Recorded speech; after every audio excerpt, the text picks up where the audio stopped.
Mga Pilipino discriminated sa pangalang Pilipinas ayon sa isang mambabatas. Narito ang balita ni Jane Codnita. Mga unang mga community noong panahon ng Kastila ay nahahati sa apat na klase.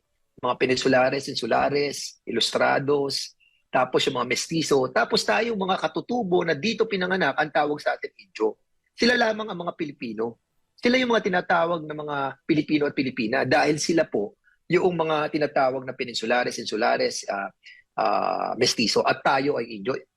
Yun lamang ay nagpapatunay na talagang tayo ay discriminated doon sa pangalang Pilipinas. It is not inclusive, never been and never will be.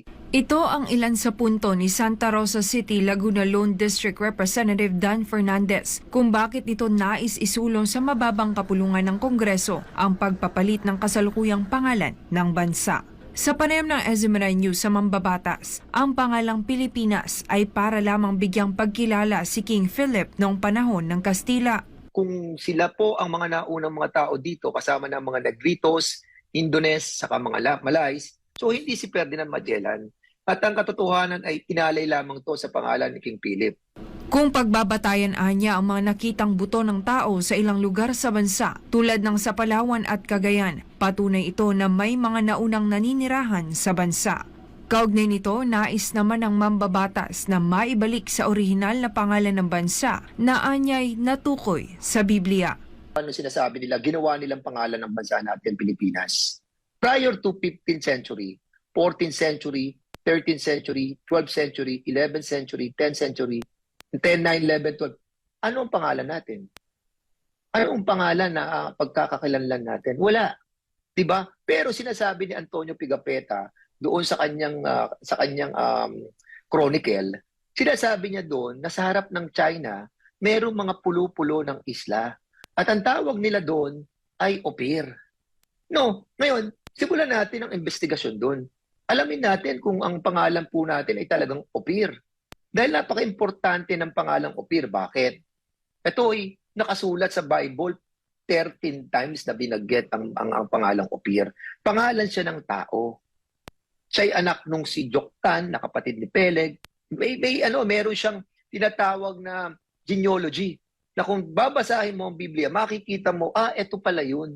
At ito yung magkapatid na nagkahiwalay. At dito napunta yung Joktan at dito pinangalan yung au pair.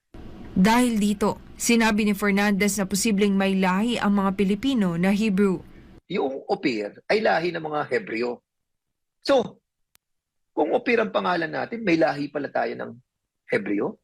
Hebrews pala tayo? At doon nga, nung sinaleksik ko na, nakita ko, bakit ang Mayon Volcano, Taal Volcano, Mount Banahaw, Mount Pinatubo, lahat ng mga salitang Sagada, Igorot, Ipugaw, Banahaw, lahat yun ay mga Hebrew words. Why? Doon nagsimula yung aking pagsasaliksik at inaalam ko ngayon kung bakit nga ba maraming Hebrew words dito sa Pilipinas at bakit ang ating original na lengguwahe ay yung baybayin ay katulad ng Hebrew language.